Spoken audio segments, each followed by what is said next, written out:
I want to introduce you to our first guest, Secretary Nick Maduros. It is my pleasure to have him here today.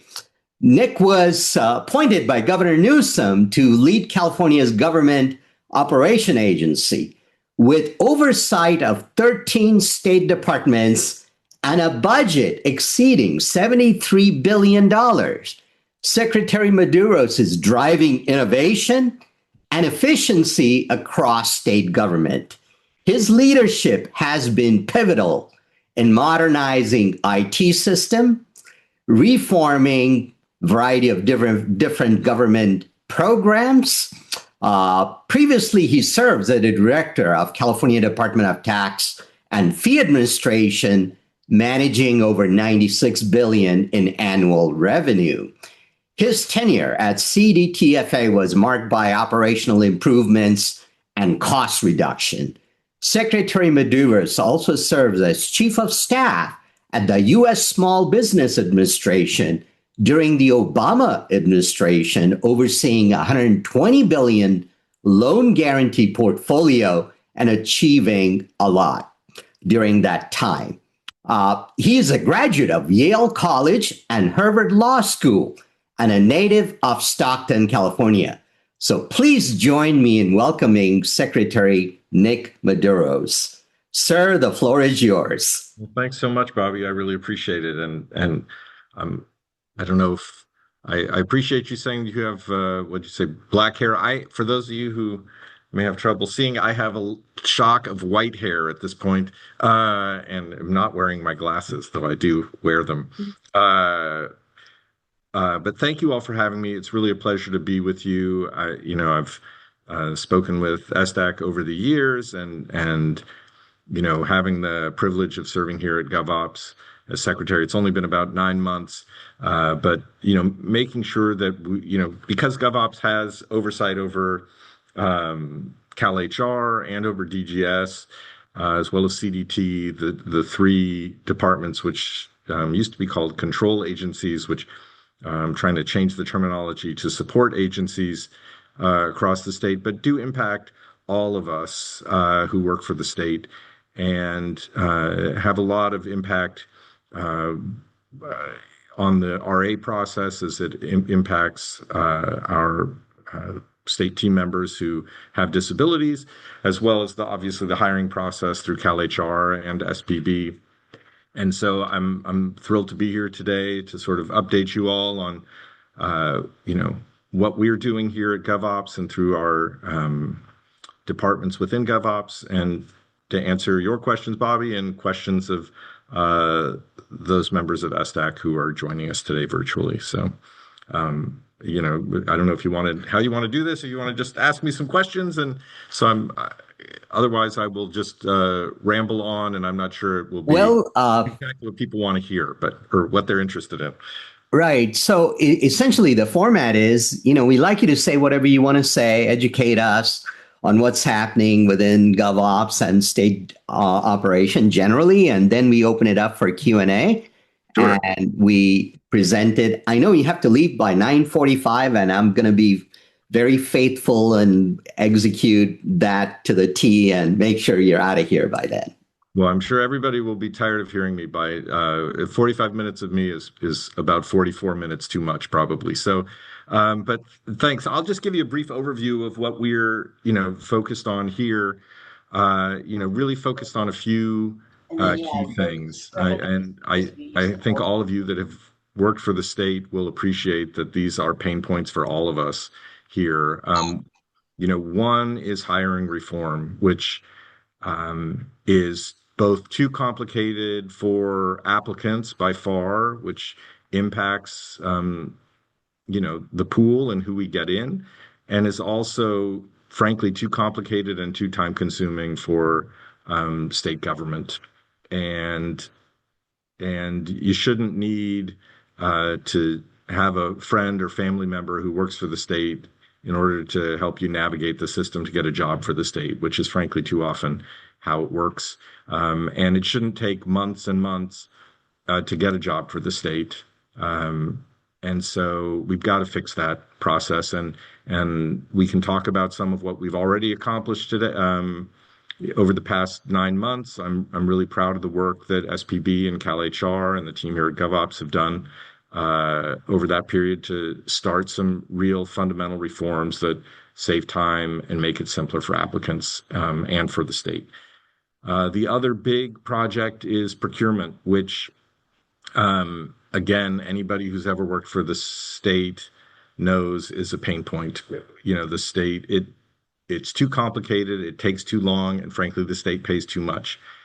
And I think one of the um, sort of common threads in both of those that also really impacts how we um, uh, interface with our team members that happen to have disabilities is that I think, uh,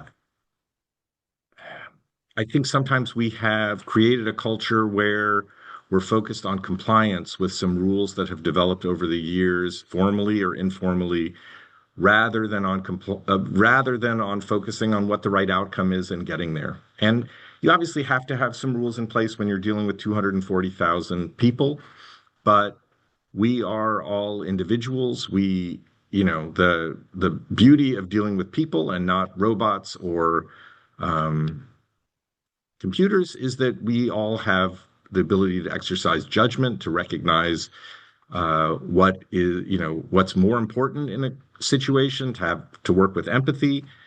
And I think, we've got to sort of take off the blinders that lead us to focus solely on compliance and not on getting to the right outcome. And I'm happy to talk more about how that manifests itself in hiring and procurement. But those are really the things that we're focused on that I think can save the state money, allow us to harness the talents of all Californians, particularly those that work for the state of California, um, and you know, make government more efficient. And so that's really uh, what the focus is, and also here at GovOps, not serendipitously, it's I think by design, but we have the state's chief equity officer here and have a real commitment to equity across um, all fields, whether that's racial or religious, ethnic, gender, sexual orientation, and including for people with disabilities. And I think, uh, you know, so many of those um, issues that you all are concerned about at SDAC, we're also concerned about here. And it's, through an equity lens, but it's not just about equity. And it's about making government work better and about really harnessing the talents of our team members. And for those of you that have heard me talk on any of these subjects before, some of this may be repetitive, but I keep saying it because I believe it, and I think that we really need a mindset shift because way too much of the equity discussion focuses solely on equity when frankly it is just good management. Um, I mean, if you take, and I'm sure we'll talk about RAs and those kinds of things, but if you, you know, it, the state's not doing people a favor by hiring them if you happen to have a disability. And I guess this, you're not doing us a favor by working here. We're hiring the best people we can, and the best people for the jobs. I mean, given the number of Californians that happen to have disabilities, the best people for the job, a lot of them are going to have disabilities. That's just the nature of the thing. This is not, you know, we've gotten into a system where too often I think people um, view it as, we're doing somebody a favor or giving some special treatment. That has nothing to do with it. For every one of our team members, we get them the tools they need to do the job, whether that's a computer or whatever other safety equipment. It is no different in the case of people with disabilities. And I just think we need a huge mindset shift here in the state, um, to recognize that this is all about um, doing the best job we can for the state of California with the resources we have, with the Californians that are here that want to work for the state.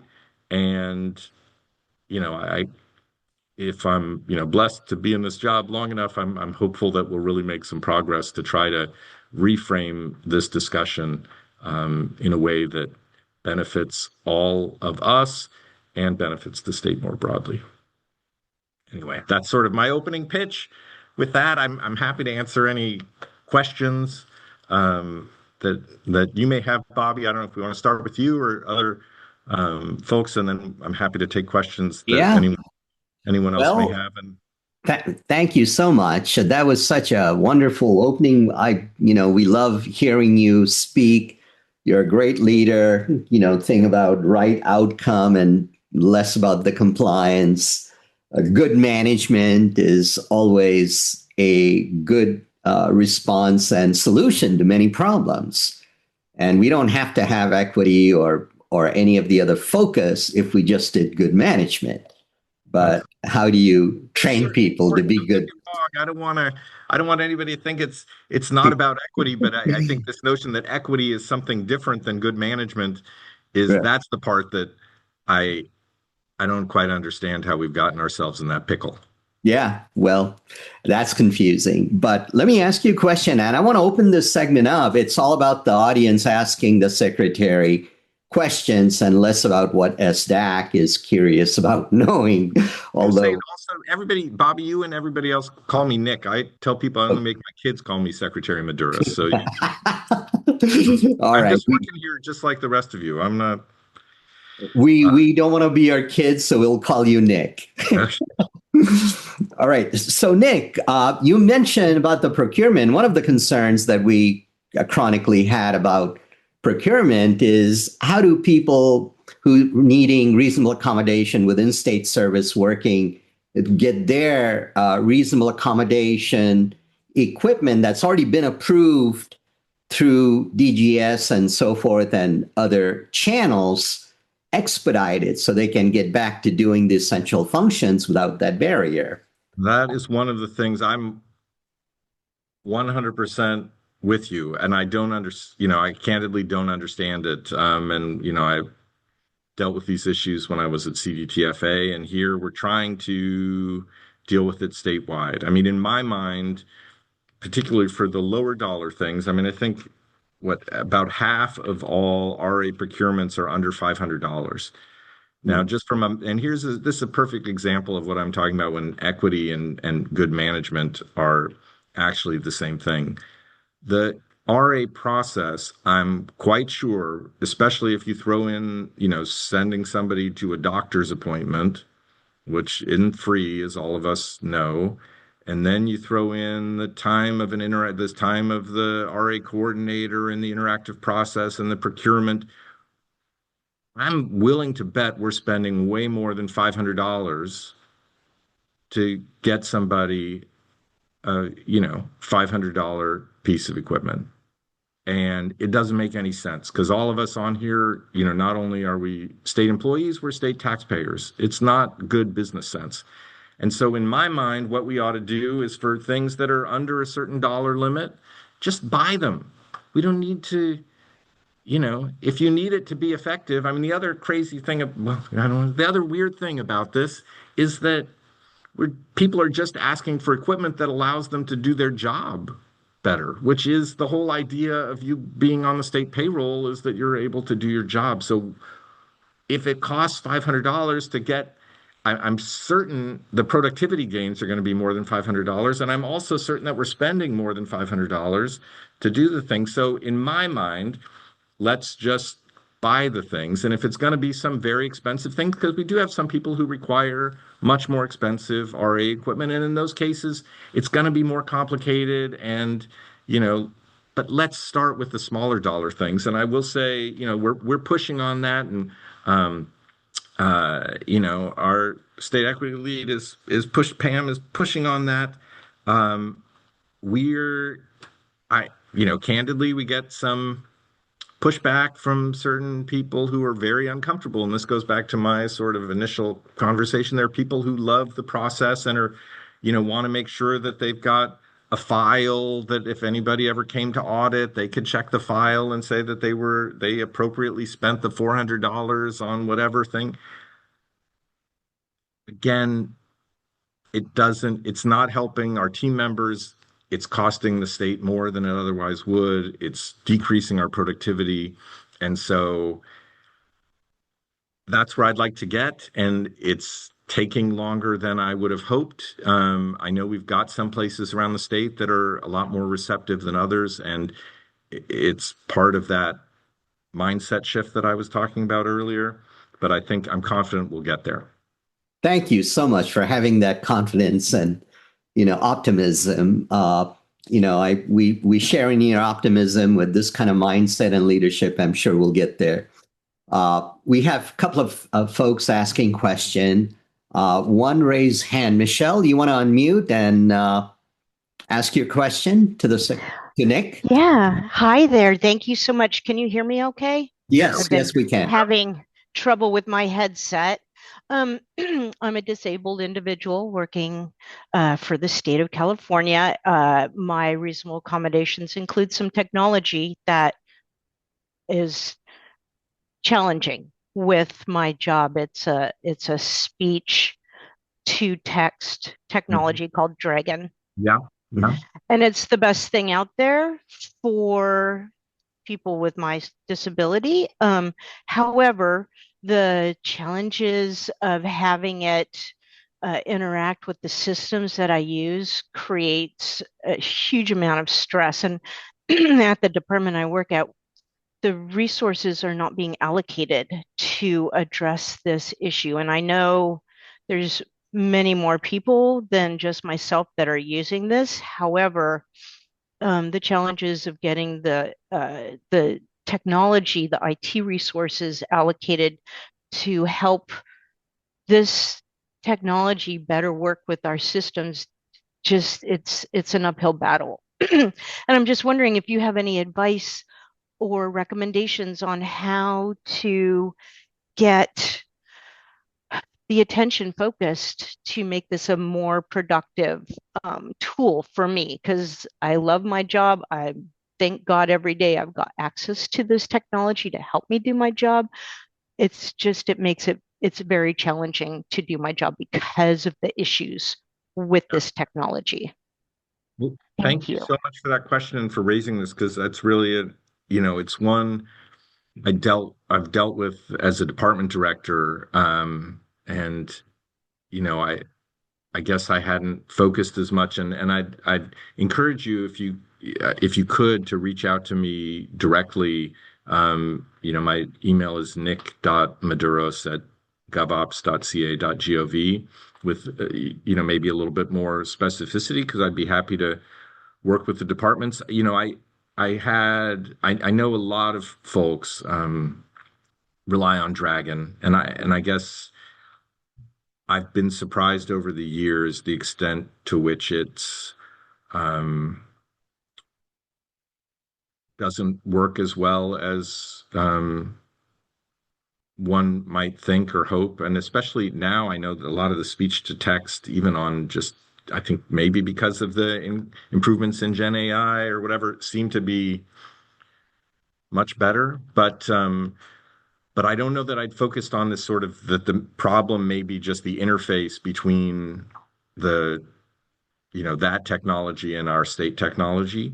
And I'd be happy to try and, that sounds like it might be a more systemic issue that I'd be happy to have our team try and dig into, because there are a lot of state team members. I had a really heartbreaking case at CDTFA where somebody, had developed really severe carpal tunnel and required Dragon, and had young kids, still young guy, and was worried if we couldn't get it to work, that he'd have to go on disability retirement, which obviously really would be a huge impact for him and for his whole family. And so, if there's some way we can try to address it, I'd be happy to dig in. I mean, we do also have the Department of Technology here.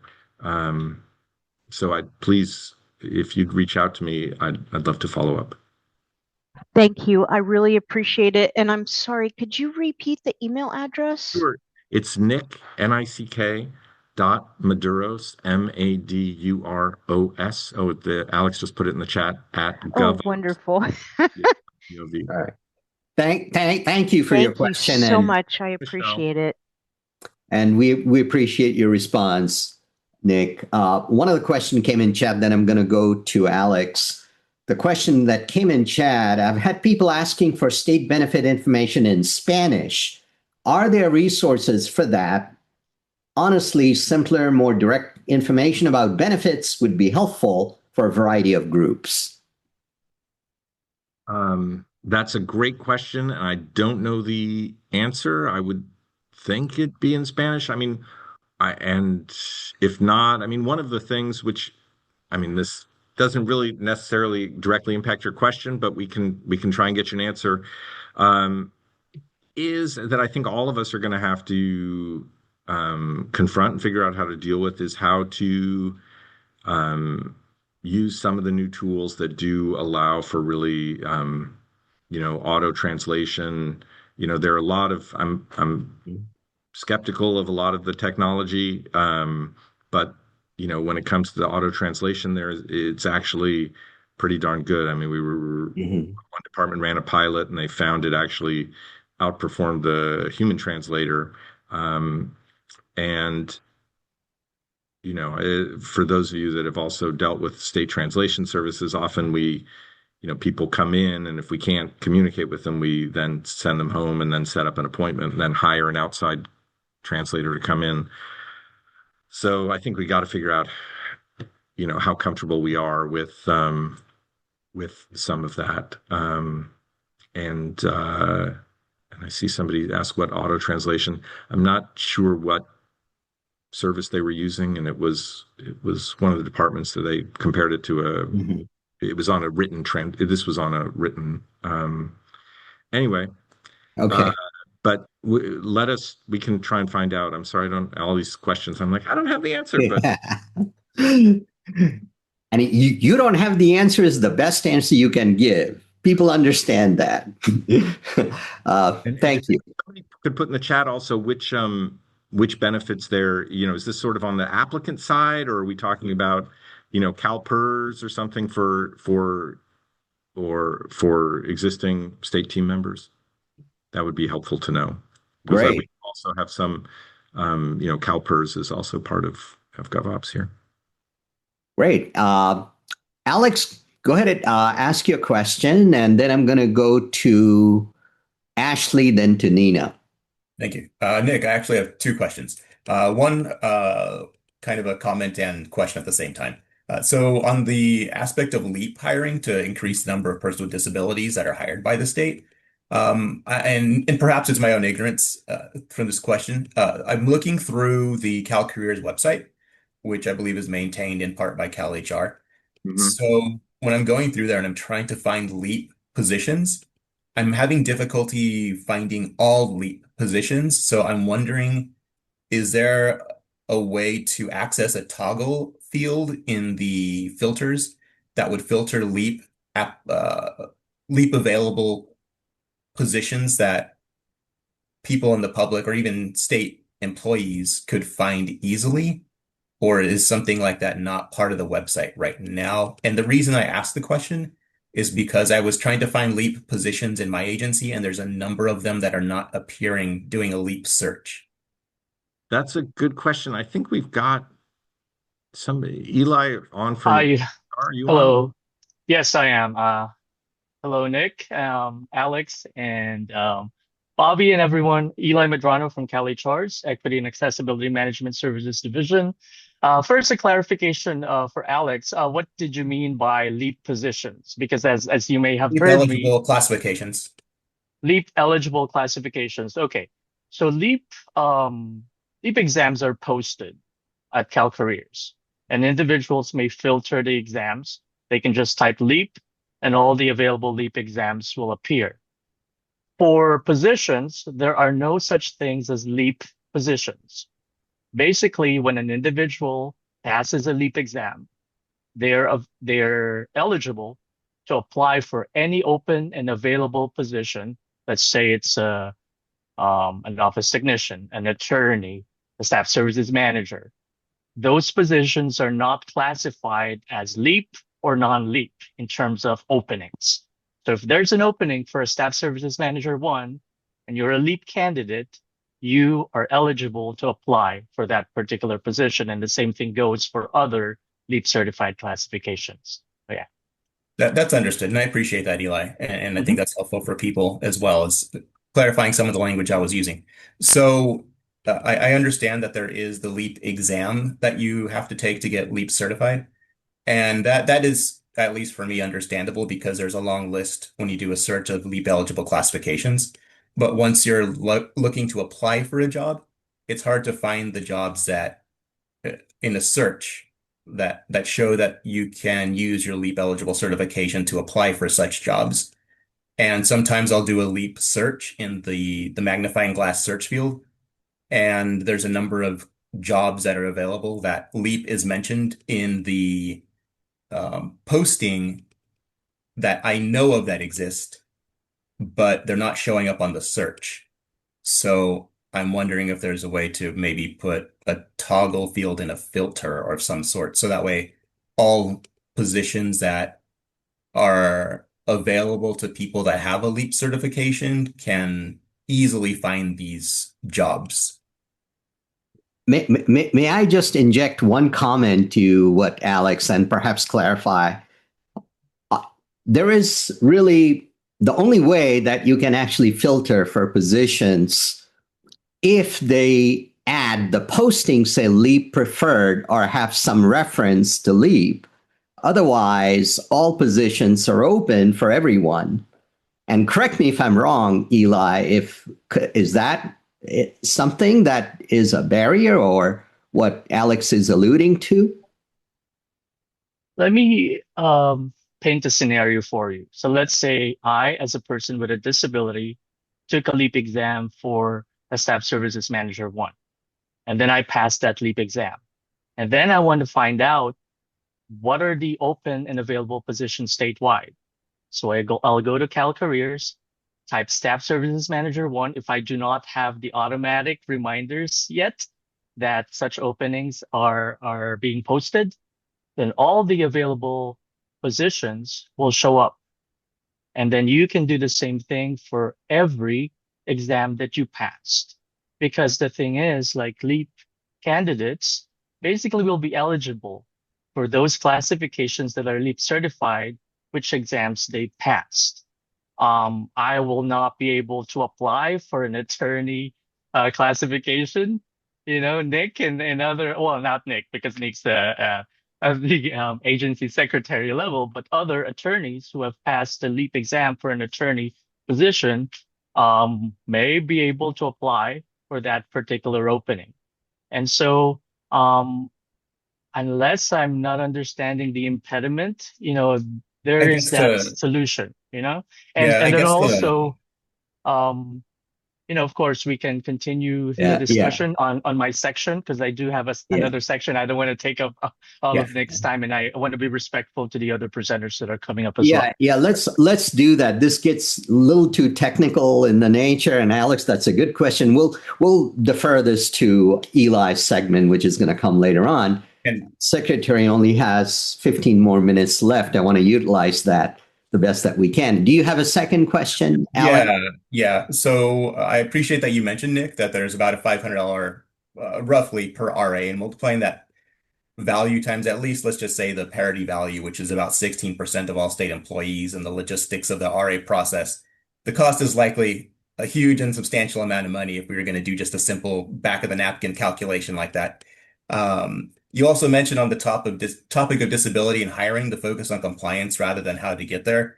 I agree that can be a really difficult thing to overcome and figure out. So I'm wondering if it would be useful to, or if perhaps there's a consideration of collecting disability related metrics in in the interest of doing root cause analysis and in a way that parallels the wildfire safety culture tracking, to do something like a statewide disability culture assessment framework to impact and affect disability culture overall as a whole, and perhaps use that to perpetually move the needle towards disability hiring and maintaining the path forward. That's an interesting thought that I'd have to think more about it and talk more about it with advocates and with, my hope is through things like this and through continued, I think we do a pretty good job at dialogue. I'm not sure we do the best job always at the state at like bringing everybody together and actually finding a solution and like all agreeing that this is the answer and we're going to go forward to actually do something.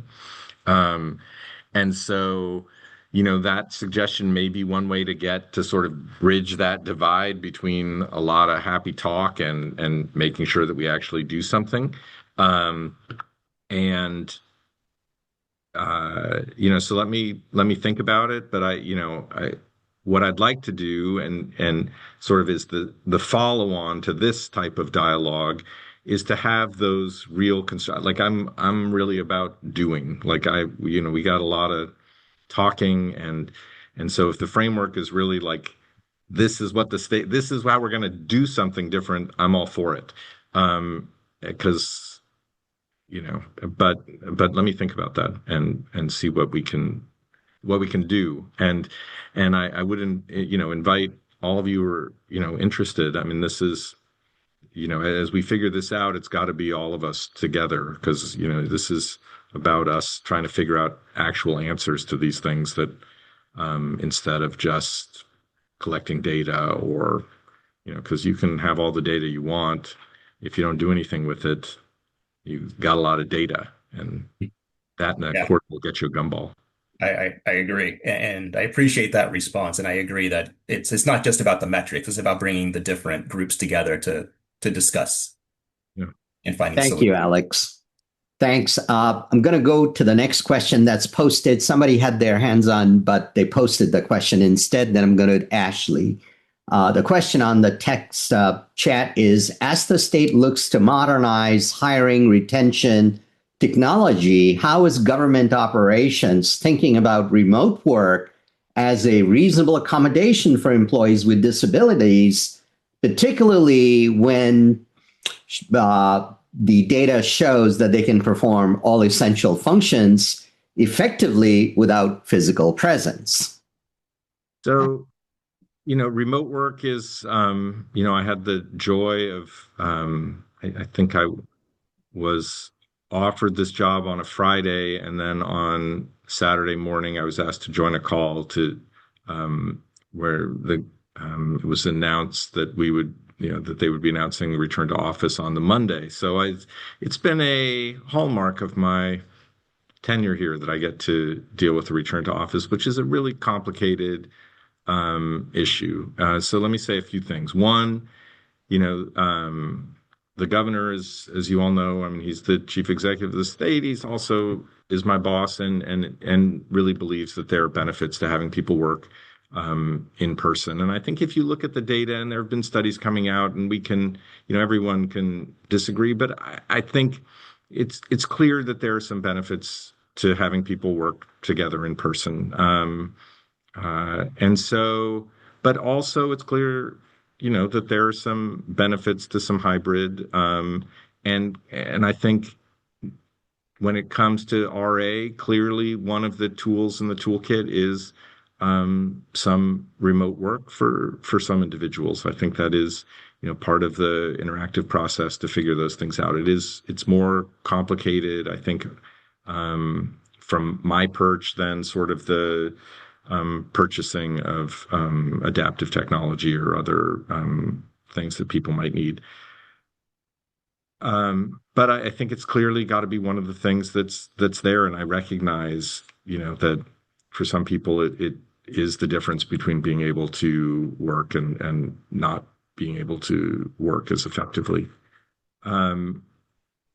If I think among the concerns, which I think are real, and why I don't think we want to have a situation where it's just we have, because I can tell you we got a lot of RA requests for full-time remote work across state government. And a lot of them didn't really follow the exact what an RA is supposed to be. It's just a sort of a doctor's note saying, please allow full-time telework for this individual.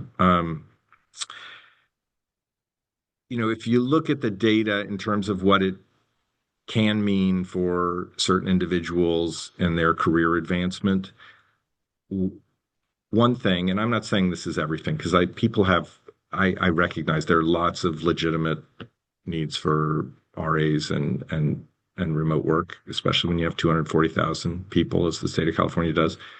But I do think it's worth factoring in what we don't want is a situation where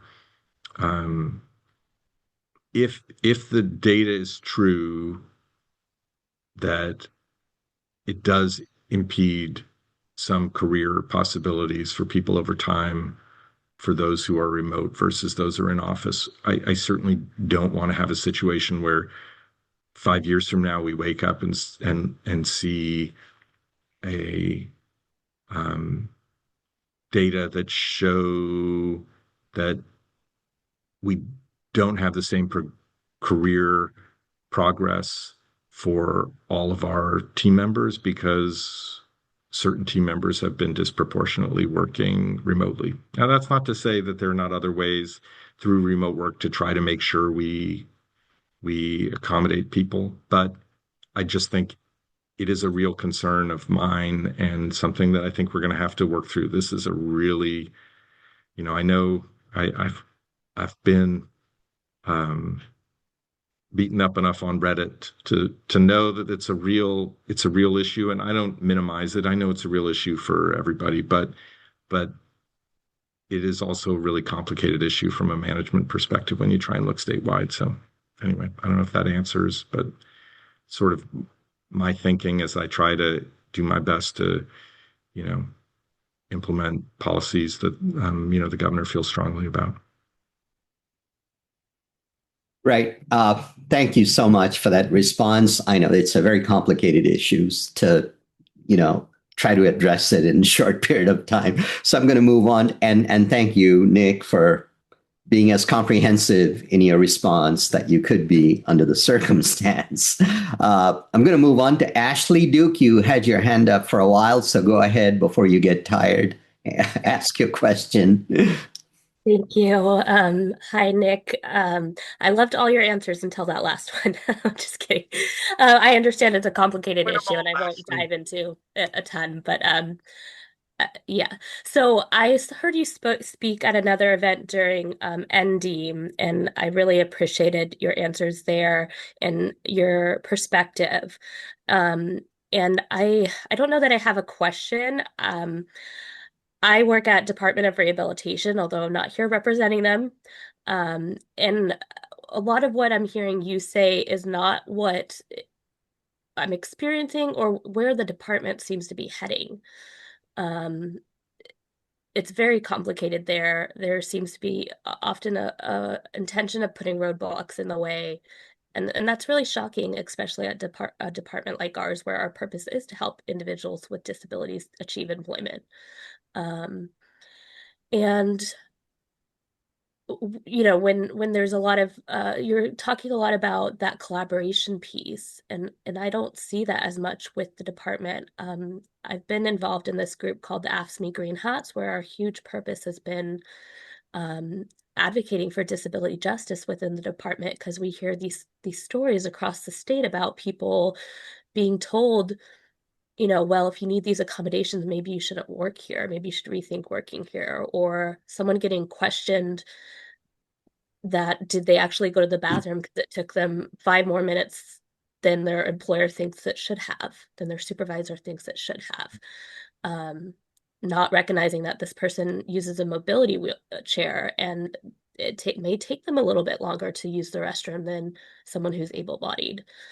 And I could go on and on. And I will also add that the department, including, executive leadership and the reasonable accommodation coordinator, are using information that is not accurate when it comes to the law and their responsibilities to accommodate, such as the responsibility to accommodate commute, which is something that the ADA centers, which are federal government agencies, have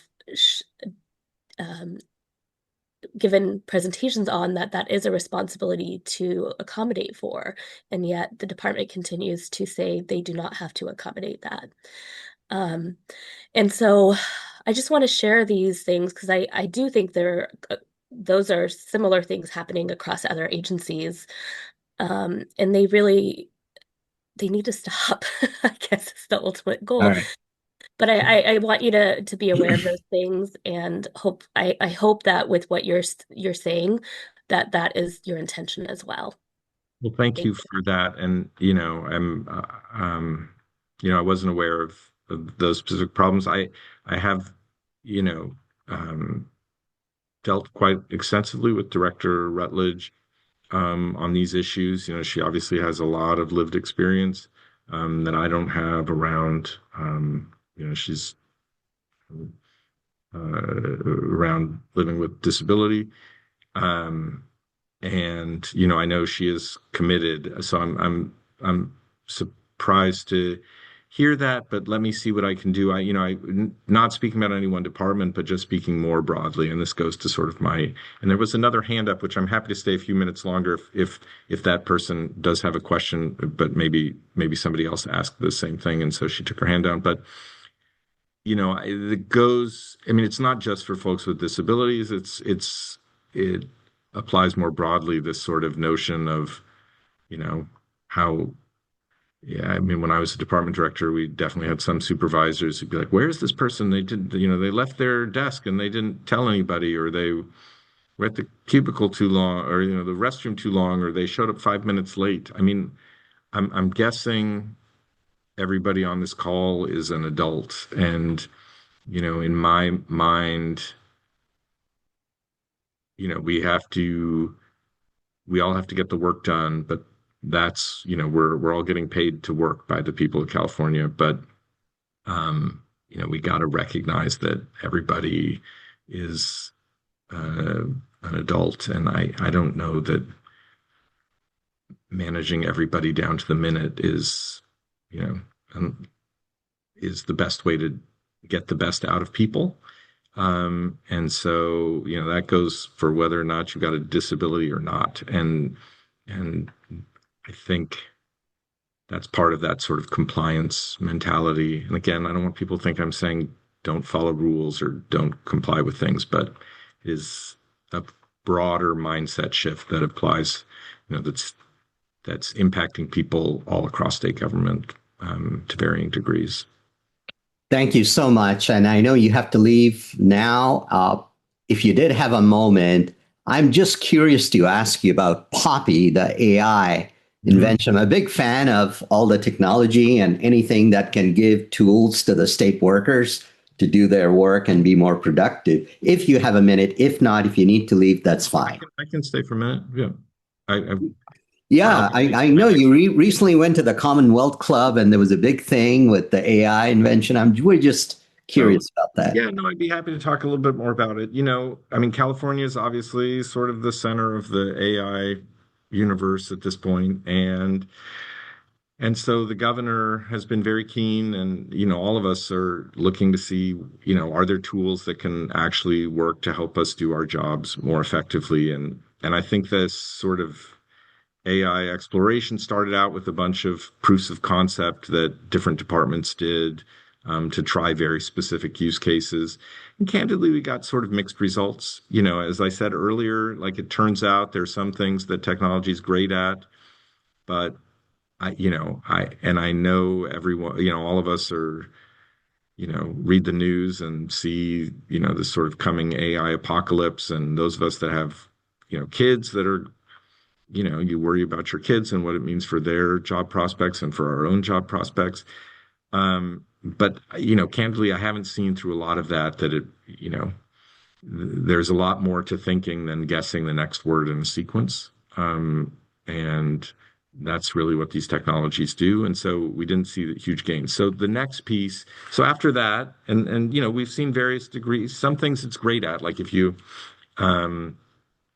feed in a bunch of invoices, it can sort of figure out which number should go where in a spreadsheet. And so it saves like a tax auditor a lot of time. That's very different than having it, make decisions on its own about things. So the next piece is to try to get tools that a lot of you may use. You may use ChatGPT or other things in your personal life, but you can't use them on state technology because we obviously don't want people putting confidential state information into some chatbot tool that doesn't have the security that we need. And so there are two things that are happening on that front. One is this development of Poppy, which is allows you can choose different LLMs. It's being piloted across state government at like 100, up to 100 people at each department. And it is, trained specifically on state data, state websites, state information, and is meant to be a tool to help you do real estate business. This is an early iteration. It's a work in progress, but that's the idea. The other thing that we're doing, and actually they put out a request to negotiate or invitation to negotiate just last week, I think, for all the LLM companies to come in, and if they want to try to work out statewide contracts for Claude or ChatGPT or Google Gemini or those kinds of things, so that we can have access to those as state team members to see if and to sort of give them to people and see how they use them and if they can find ways to use them productively. There's Microsoft Copilot has been available, but it's pretty expensive. It's like $30 a head per person per month, which when you've got 240,000 people, you guys can probably do the math better than I, and you see that's more money than I've got. And well, pretty much anything is more money than I've got. So anyway, that's the idea is to try to find cost-effective ways to put these kinds of tools in the hands of our team members and let them figure out if there are things that are really effective, and then if there are, share those across so that other people can do it. Thank you so much, Secretary. Again, you're past the time limit you set forth, so we appreciate it. Wonderful presentation. Well, thank you all so much for having me. Thank you, Bobby and Alex, for organizing and for pulling everybody together. And I know I've got some follow-ups from this discussion, but I really do appreciate your welcoming me and the questions and your engagement. I mean, frankly, I'd rather even have people disagree or the worst thing when you're in this is to have people who just have given up and don't care and sort of look at you with the dead eyes. And so I really appreciate that there are 100 people on this call who care enough and are engaged enough to try to make state government better. And so thank you. Thank you, Nick. Have yourself a wonderful holiday. Yes, same to you, everybody. Have a great holiday. Thanks. Take care. Bye. All right. Bye-bye.